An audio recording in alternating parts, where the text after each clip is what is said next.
palavra de Deus. De caminho para Jerusalém, Jesus passava pelo meio de Samaria da Galiléia.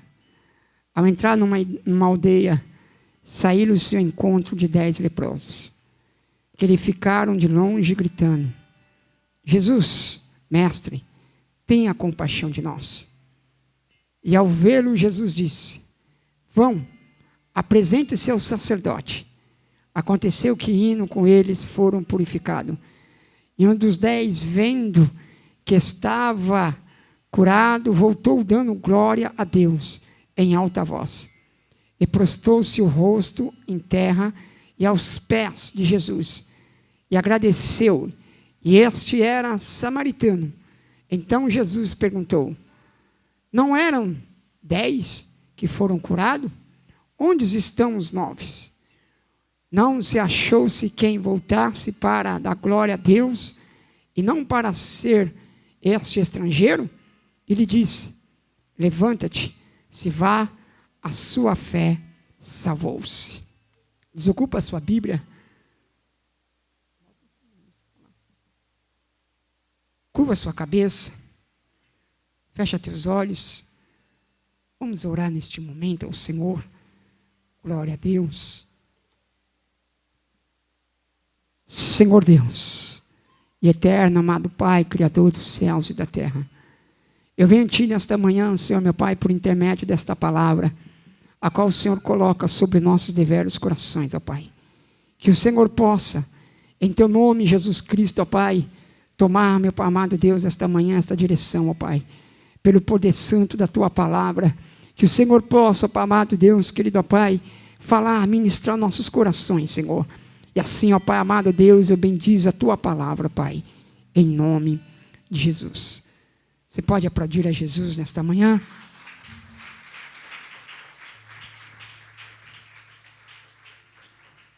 Pedir para o diácono Elias fechar a porta para mim, entrar para dentro, só para ocupar um pouco o barulho.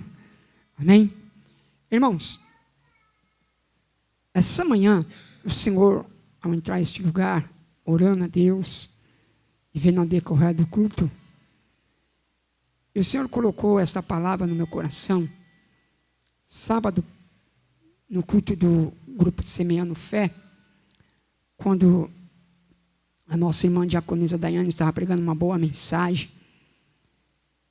e aquela mensagem começou a falar dentro do meu coração, usado pela serva do Senhor.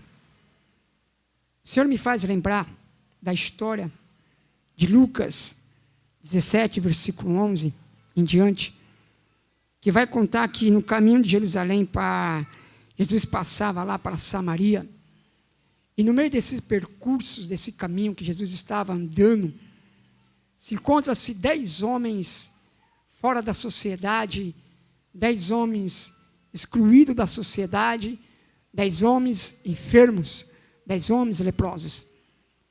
E a história conta que, naquela época, a pessoa que era considerada leprosa, ela era fora da sociedade. Ela tinha que ficar longe do povo, porque a lepra era uma doença que contagia outras pessoas. Então, uma pessoa leprosa, ela não tinha convivência com ninguém, não tinha convivência mais com seus familiares, não tinha convivência mais com a sociedade. Talvez uma pessoa que cumbia ser excluída da sociedade. Todo o teu povo enfermo daquela época, com uma mulher fluxo de sangue, que quando descobriu da sua enfermidade, ainda por ser moça, teve que sair da casa dos seus pais. Porque a Bíblia vai contar que aquela mulher do fluxo de sangue, ela gastou todo o seu dinheiro que tinha, ou seja, tentou procurar recurso em tudo que era lugar, em todo tipo de médico, em todo tipo de curandeiro, mas não houve esse êxito. E a história conta que quando Jesus está na cidade, aquela mulher, ela vai saber que Jesus vai passar e vai de encontro a Jesus. E sabemos da história que aquela mulher, mesmo sem força, ela foi de encontro ao mestre. E no meio do seu percurso, do seu caminho, ela tocou-se na orla de Jesus. Jesus para, louvado seja Deus, e fala que dele saiu-se virtude, porque alguém tocou nele. E como aquela virtude sai de Jesus, aquela mulher automaticamente ela é curada.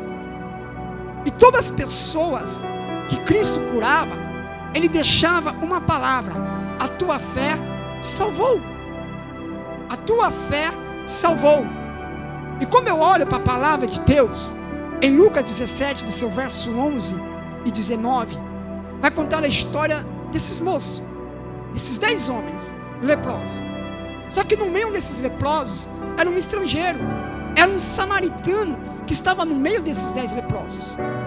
E quando Jesus ali se depara com aqueles homens, ele grita por Jesus, ele chama por Jesus. Jesus vai o atender. Jesus naquele momento cura aqueles 10 leprosos, e aqueles homens saem embora. Só que a Bíblia conta a história que no meio do percurso do caminho, voltou para glorificar a Deus, voltou para agradecer a Deus. E quando Jesus vê aquele único homem dos 10 que volta para agradecer Jesus, Jesus pergunta: aonde estão os 9?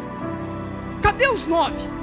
Se eu curei 10, por que só um veio? Cadê o restante?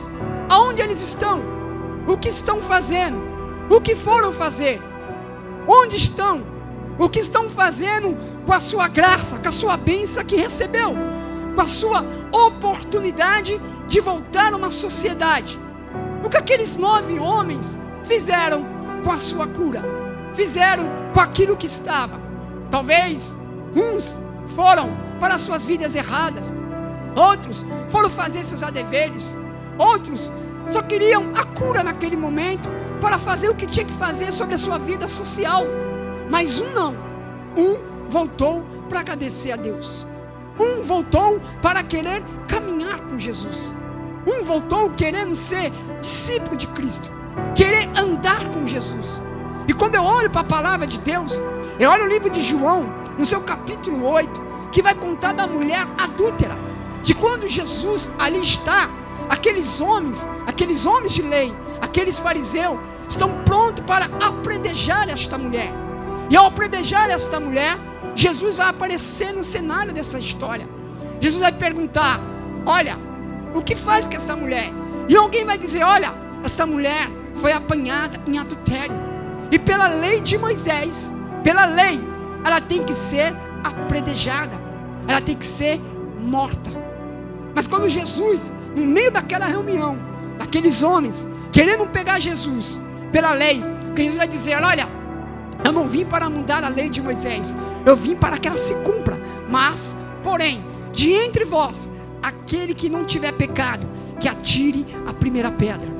O que acontece? Homens recuam, homens saem de perto, homens estão fora também da lei de Moisés. Por isso que Paulo, quando está descrevendo que a letra mata, Paulo está dizendo que nem todos vão conseguir viver pela lei, nem todos iam ser salvos pela lei, nem todos foram, louvado seja Deus, certinho diante da lei. Todos diante da lei de Moisés falharam, todos erraram diante da lei. Por isso que hoje somos salvos pela graça, pela misericórdia de Deus.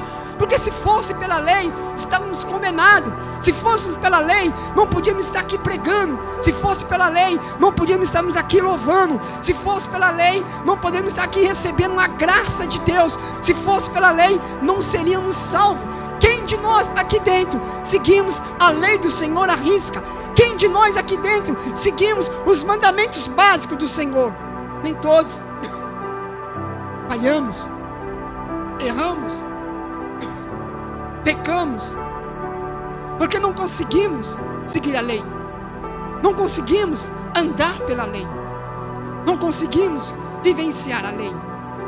Sabe como Jesus diz nas suas leis mais básicas? Amar teu próximo como a ti mesmo. E muitas vezes não exercemos esta lei, não exercemos esse fundamento do Senhor, não exercemos aquilo. E quando eu olho para a palavra de Deus, em João também capítulo 4, que Jesus vai falar com uma samaritana, vai falar com uma mulher, vai identificar o erro dela, vai identificar o pecado dela. E como ela sabe que a água da vida que ela bebe, que é Jesus, ela vai à sua aldeia pregar de Jesus. Como eu olho para o livro de Gálatas, que diz que logo já não sou a quem vive, mas Cristo vive em mim. Como Gálatas, no seu capítulo 2, 20, que Paulo está lá falando diante de Pedro, que Pedro foi chamado pela circuncisão.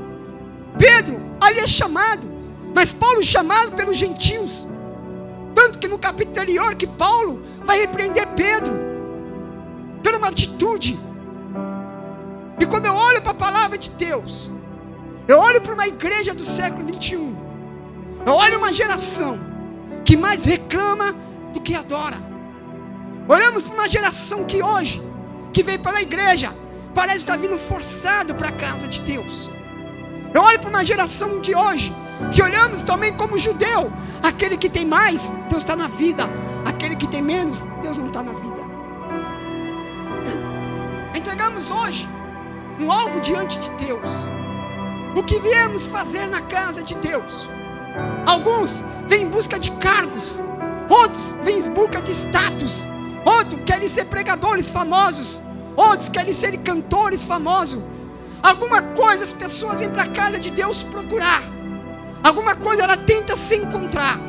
Alguns estão aqui em busca de uma casa, de um carro, de um casamento, de uma família, de um algo de bem que enche seu ego. Porque parece que o ser humano, ele só tem prazer de adorar a Deus se ele tiver um carro, se ele tiver uma casa, se ele tiver um bom emprego, se ele tiver um bom dinheiro na conta bancária. Parece que ele tem um prazer só de adorar a Deus quando as coisas estão bem para ele. Mas não é assim que funciona. Quantos hoje tem casa, tem carro, tem dinheiro, mas tem um vazio da alma?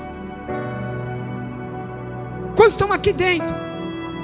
Se abrir a sua conta bancária, vai dizer glória a Deus e aleluia, mas a sua alma está vazia. A sua alma não está cheia. Quantos vêm para a igreja em busca da sua cura, seja ela física ou seja ela espiritual? Alguma coisa você veio buscar nesta manhã. Alguns uma porta de emprego, outros um casamento, outros talvez uma oportunidade de adorar a Deus. E se o dirigente da igreja, ou o dirigente de um grupo, ou quem está dirigindo um culto, não dá uma oportunidade, ela diz que está matando a alma dela. Ele diz que está morrendo espiritualmente, porque ninguém olha para ele na igreja. Vemos essas conversas seculares dentro da casa do Senhor Jesus. Vemos essas conversas seculares dentro da congregação. Se eu não fazer algo, eu não sirvo para nada. O pastor não olha para mim.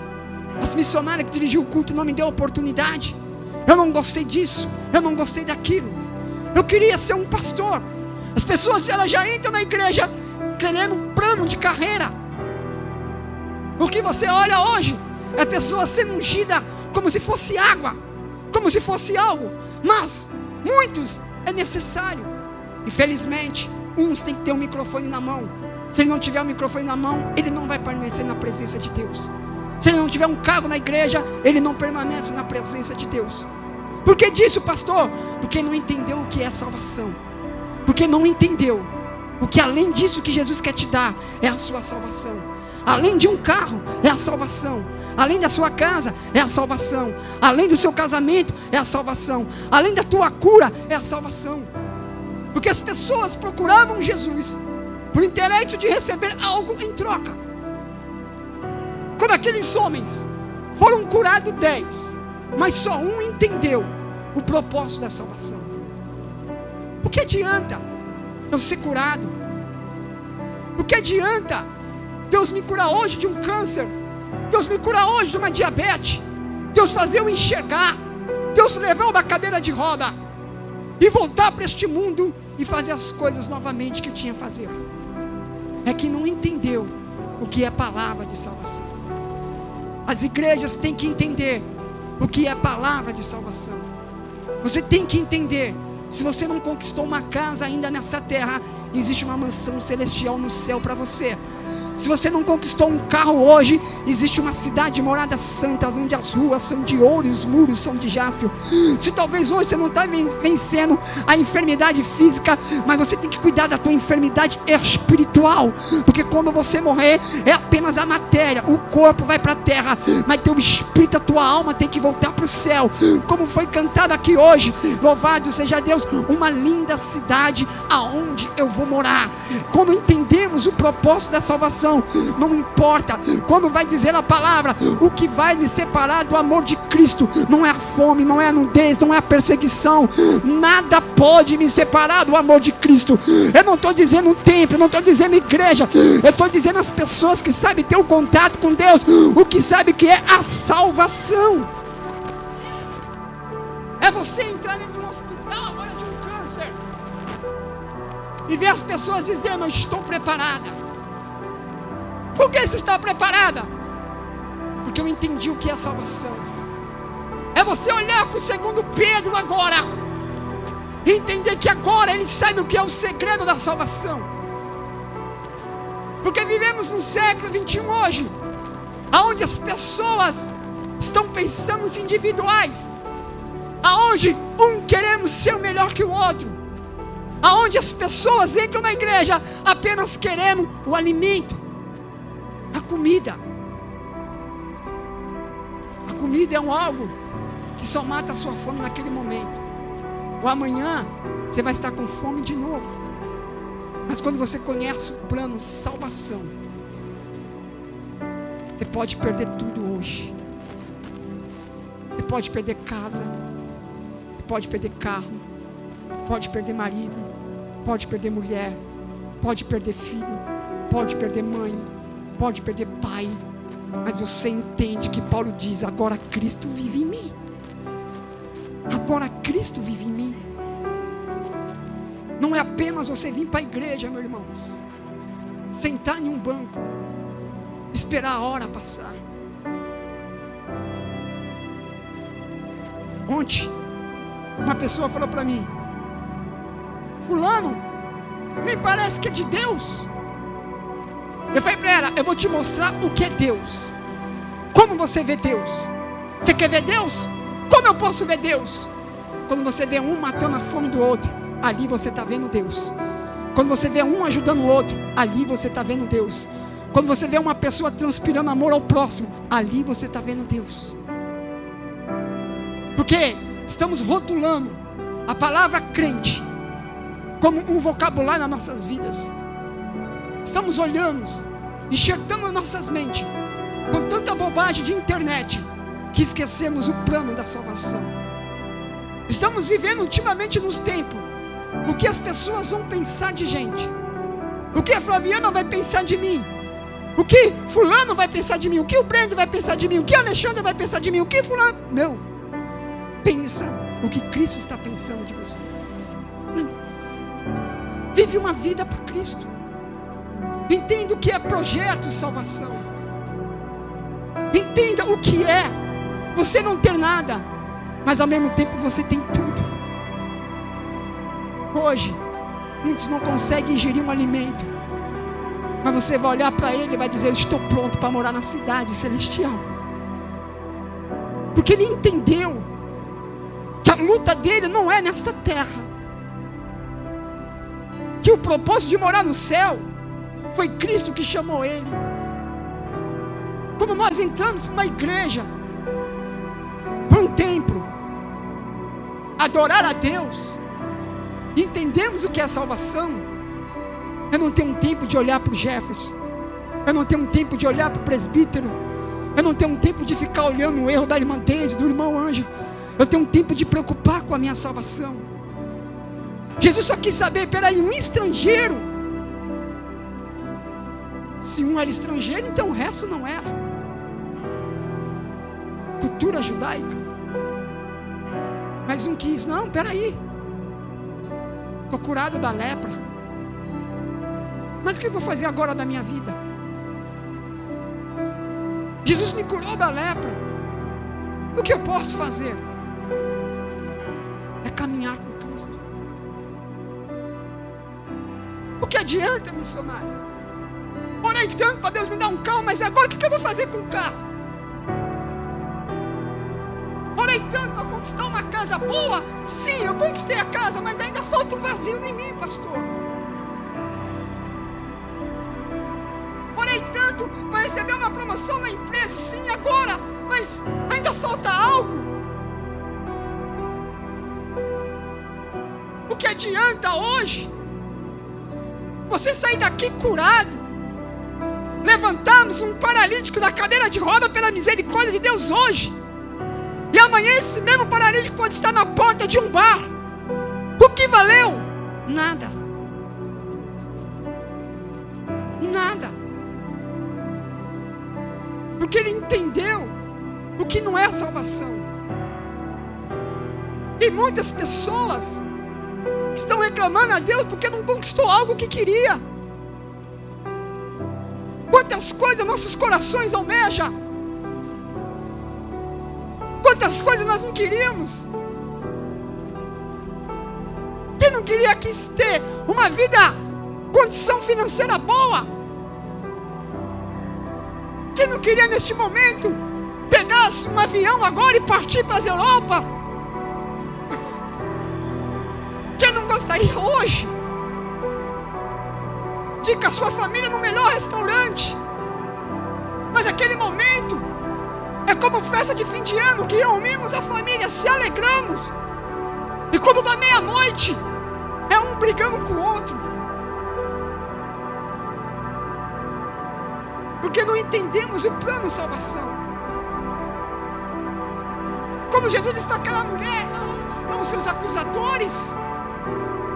Vai, não peque mais. O que ela fez? Vão andar com Jesus.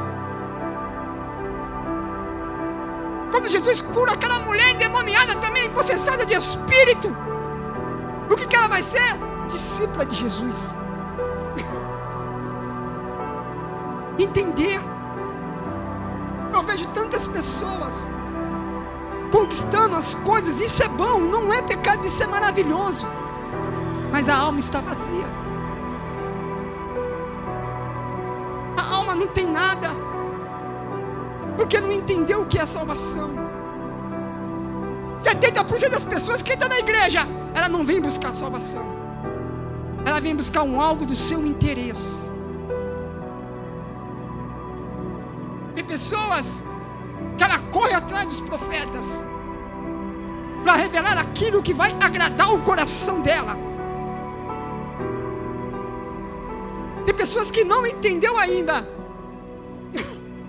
que a oração é um ato de você confessar seus pecados para Deus. E as pessoas têm vergonha, porque somos a pior raça que existe na terra. Quem é digno de tomar a Santa Ceia? Nós somos indignos. Quem de nós, até chegar à Santa Ceia, não fez coisas que não agradou a Deus? Se entendemos o que é salvação, Deus apenas não quer te dar essa casa, Deus apenas não quer te dar esse carro, não quer mudar a sua vida financeira, Ele quer te dar o direito da salvação, morar no céu e morar com Ele. Sim, você vai conquistar as suas coisas com o suor do seu trabalho, com o suor do seu esforço físico. Deus vai te dar, Jarvis, o melhor casamento, mas Ele quer te dar o melhor no casamento é você se compromissar com o noivo e morar no céu com Ele. Porque a minha palavra, a palavra de homem e de mulher na terra, muitas vezes ela falha, e todos os dias ela falha, mas a palavra de Deus ela não falha. É você entender. E quando você entrega, cooperador Ian, a sua vida a Cristo,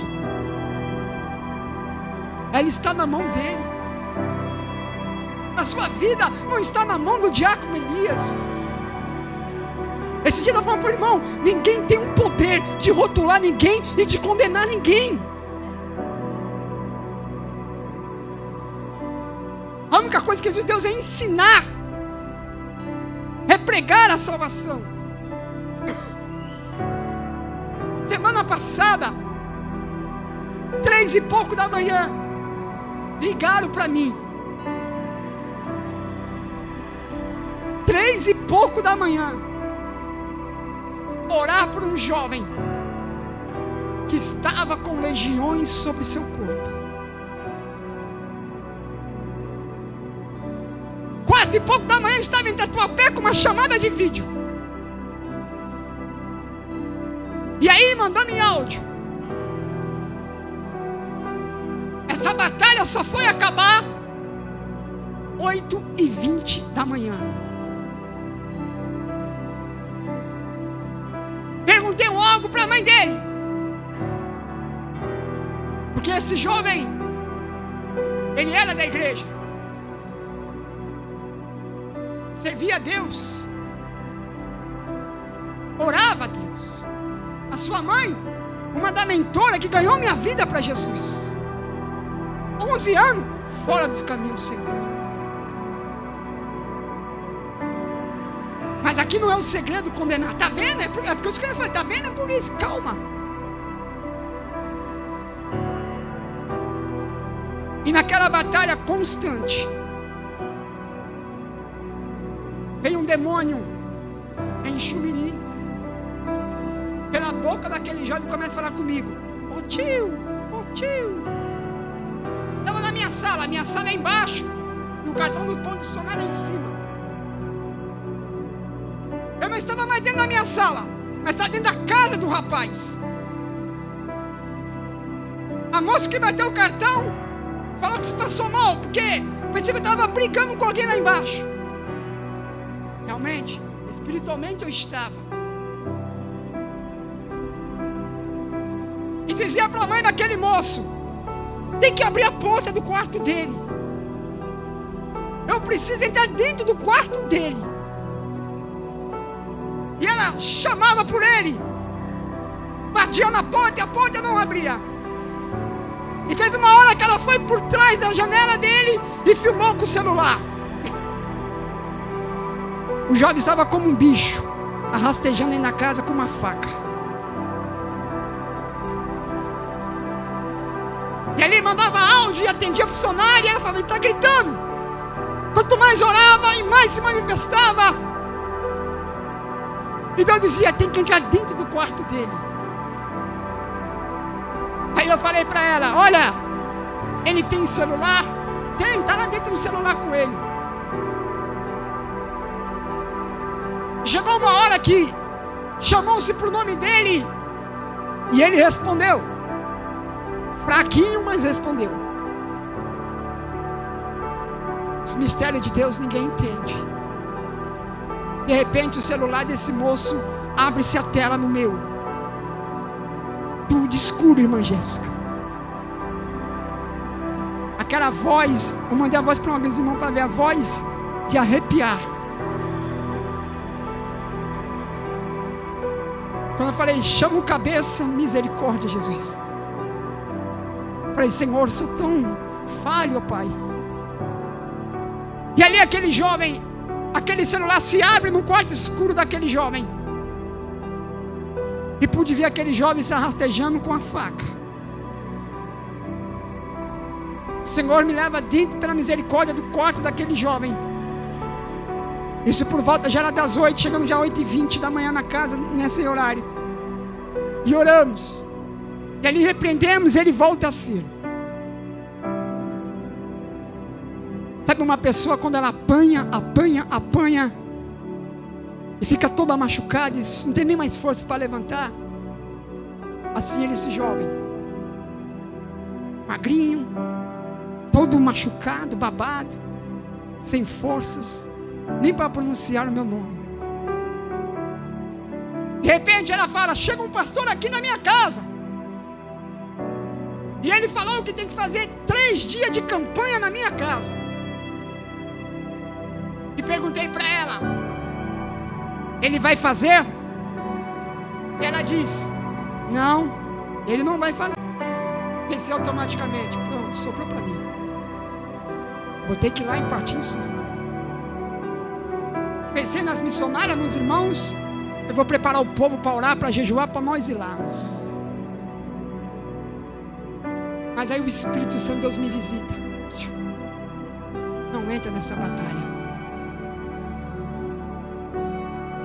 Porque no outro dia, os seus estádios estavam com músicas que não agradavam a Deus, com coisas profanas. Porque as pessoas, elas não querem a salvação, elas só querem naquele momento a cura para a sua vida. Falei para a mãe dele: vá, procura uma igreja, volte para Jesus. Porque não adianta nós entramos em casas, fazemos campanhas, arrebentamos as nossas vidas espirituais por vida de pessoas, se elas não querem a salvação. Entendo algo para você nesta manhã, recado de Deus. Quantos familiares já fizemos campanha, quantas pessoas já fizemos campanha, e hoje encontramos pessoas bebendo, fumando, se drogando, porque ainda não entenderam que a salvação entra para dentro da arca. Lembra que Jesus falou para Noé: ei Noé, eu vou destruir a terra. Ah Noé, só você e sua família, alguns animais entrarão para dentro da arca. Quando eu selar ela, eu vou acabar com tudo. O que Jesus está dizendo para mim esta manhã: eu não quero te dar casa, não quero te dar carro, isso é algo desejo do teu coração, eu tenho para te dar, mas eu quero te dar o prejeito que é a salvação. É o direito de você morar no céu. É você entender que esse corpo chamado matéria se acaba. Essa beleza sua vai se acabar. Essa vaidade sua vai se acabar. Uma hora você se achava a mais perfeitinha da escola. Uma hora você foi jovem, a hora a idade chegou para você. Quantos que nós conhecemos vão entrar numa igreja, vão receber seu milagre e vão embora, porque não entendeu o que é salvação. Entendeu que só quer o quê? O alimento. Porque muitos iam atrás de Jesus pelo alimento. Poucos andaram com Jesus. Quando entender que o evangelho era morrer por ele, muitos recuam. Porque nós murmuramos. Quem de nós murmura quando as coisas não estão bem dentro de casa? Às vezes murmuramos por um pacote de arroz, irmãos. Murmuramos porque não temos uma condição melhorzinha financeira. Murmuramos, às vezes até tem pessoas que murmuram por causa de um celular, de um tênis.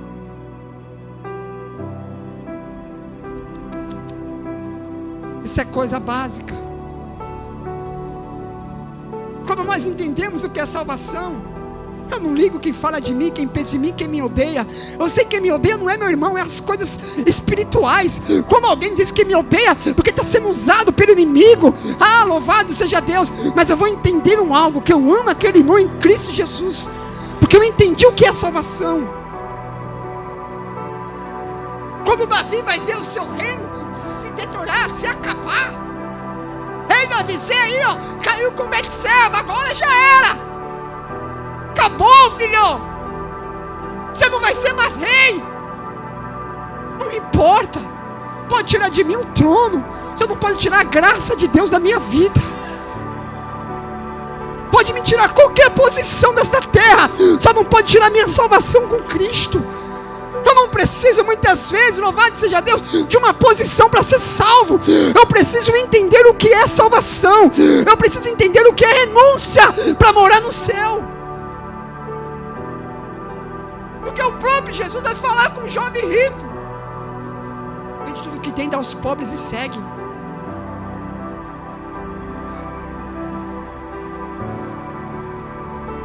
Quantos hoje pediram uma porta de emprego para Jesus e abandonaram Jesus?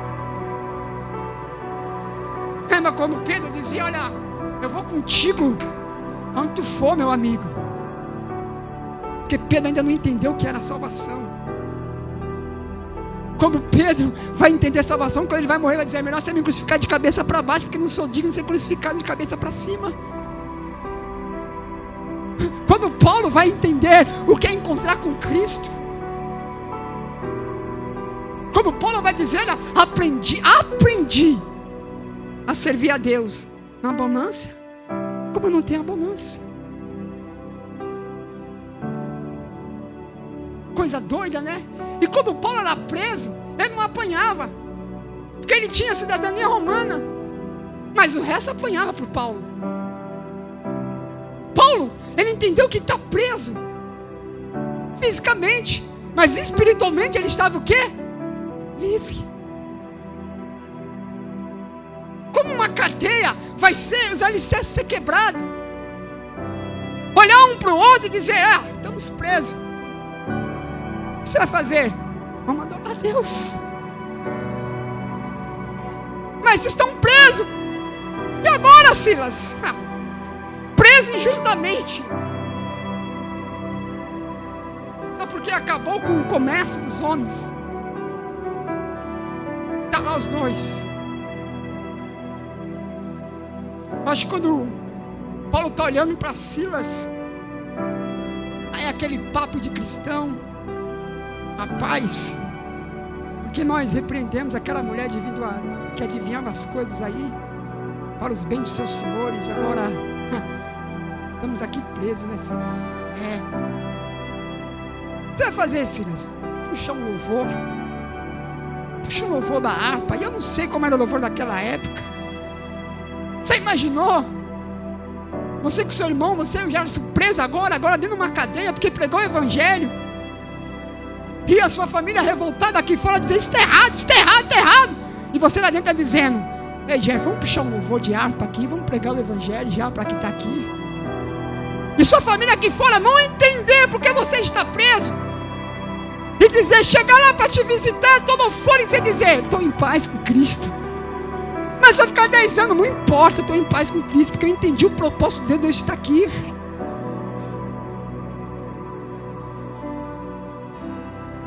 Quando Jó começa a perder seus bens, sua mulher, por sua fraqueza, vai dizer: Jó, amaldiçoa esse Deus aí, morre. Mas você fala como uma louca mulher. Porque no começo Jó ele vai retrucar, ele vai amaldiçoar seu nascimento, vai tentar entender aonde estão seus erros. Porque chegou uma fase que seus amigos sentou e passou uma vigília olhando para a cara de Jó, sem ninguém falar nada, só contemplando a dor de Jó. Aí quando Jó vai dizer que agora ele vai entender os planos de Deus,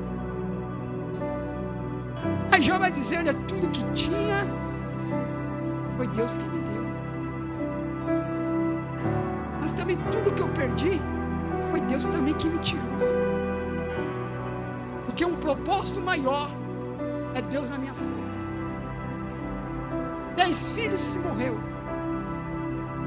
meus gado acabou, meus amigos tentam achar o pecado em mim. Estou com lepra, estou me coçando todo, estou num monte de monturo, lixo, olhando para cima. E meus amigos sofrendo com a minha dor. Mas eu sei que o meu Redentor ele vive. Quando João, o último discípulo vivo, está dentro de uma ilha de Patmos, preso, escondido, amuquinado, sem ninguém saber que tinha um discípulo ainda vivo. E quando as igrejas pensou que a profecia se acabou, e começa a chegar nas igrejas da Ásia os papilos, as mensagens de Deus, trazer novamente a esperança. Que quando João ele é transportado, arrebatado, ele começa a ver as maravilhas de Deus. Ele vai se desesperar e dizer: quem é digno de abrir este livro? E ele vai ver um cordeiro.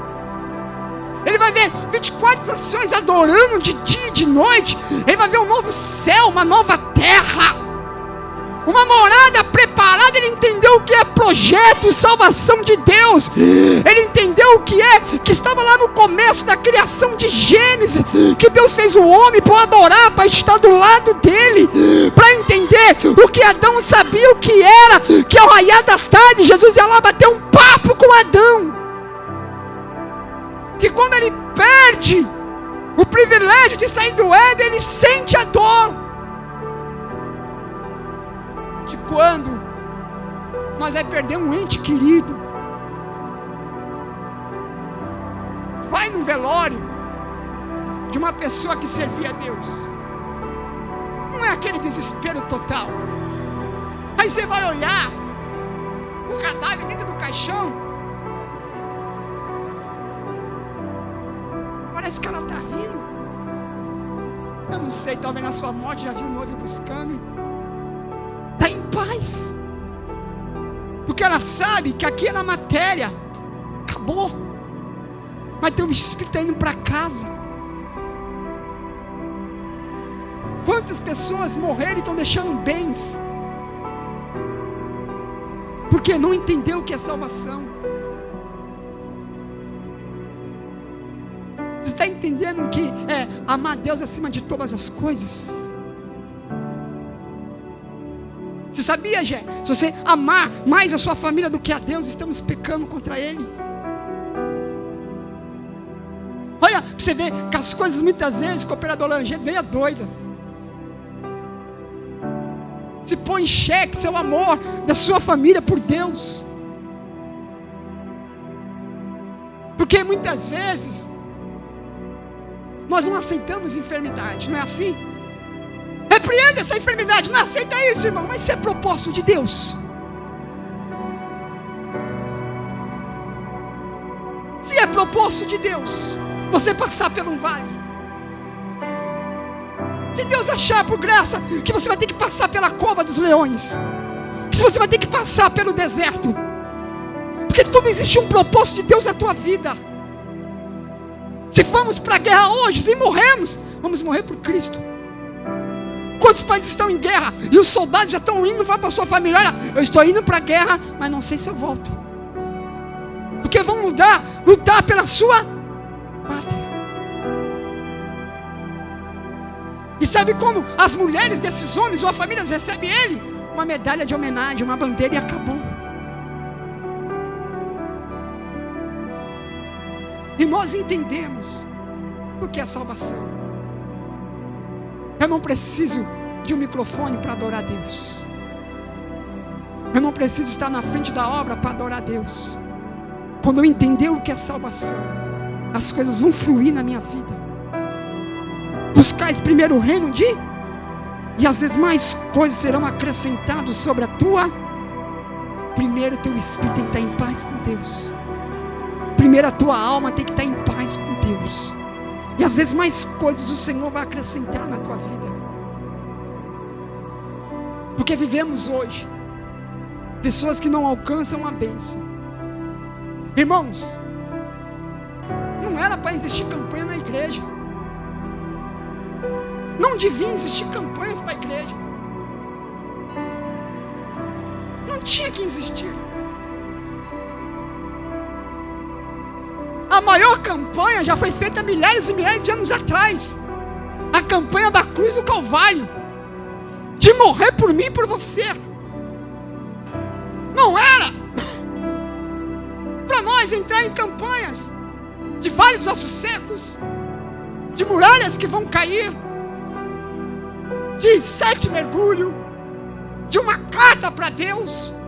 Não tem que existir isso, porque o plano maior é salvação. O plano maior já foi dado muitos anos atrás, morrer na cruz do Calvário por mim e por você, presbítero. Nós temos que ter o prazer de estar na presença dEle.